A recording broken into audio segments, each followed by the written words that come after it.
बहुत समय पहले पृथ्वी पर एक असुर का जन्म हुआ, नरकासुर। वह किसी साधारण माता पिता का पुत्र नहीं था। उसकी माँ स्वयं भूदेवी पृथ्वी देवी थी और पिता थे भगवान विष्णु का वराह अवतार। जन्म से ही वह तेजस्वी और अपार शक्ति वाला था। जब छोटा था तो पृथ्वी माता को उस पर बहुत गर्व था। वह सच्चा, धर्मप्रिय और दयालु था। परंतु जैसे जैसे शक्ति बढ़ती गई, अहंकार ने उसके हृदय को घेर लिया। नरकासुर ने सोचा, मैं तो देवताओं से भी शक्तिशाली हूँ, अब मुझे कौन रोक सकता है। धीरे धीरे उसका हृदय कठोर हो गया। उसने स्वर्ग लोक पर अधिकार कर लिया, इंद्रदेव को भी हरा दिया। वहां से उसने देवताओं के आभूषण, मणियां और स्वर्ण कुंभ छीन लिए। फिर उसने 16,000 देव कन्याओं को बलपूर्वक अपने महल में कैद कर लिया।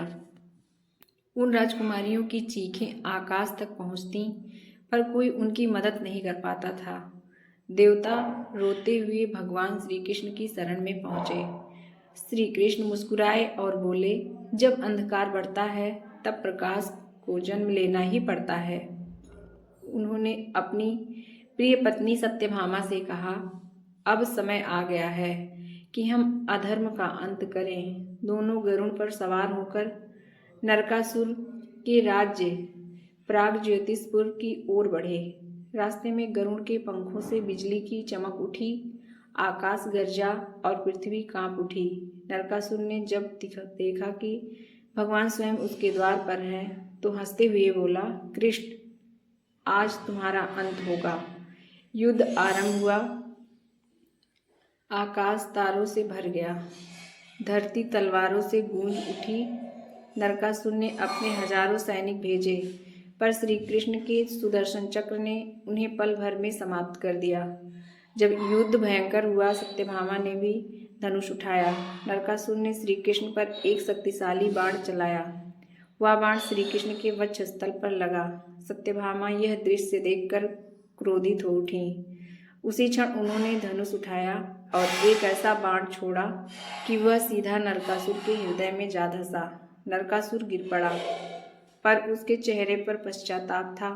मरते समय उसने कहा, माँ, आप ही ने मेरे जीवन का अंत किया, पर मेरी एक विनती है, जिस दिन मैं मरूं उस दिन लोग दीप जलाएं, हंसे, खुश रहें, ताकि वह दिन मेरे अंत का नहीं, अंधकार पर प्रकाश की जीत का दिन कहलाए। सत्यभामा ने आंसुओं में मुस्कुराकर कहा, ऐसा ही होगा पुत्र।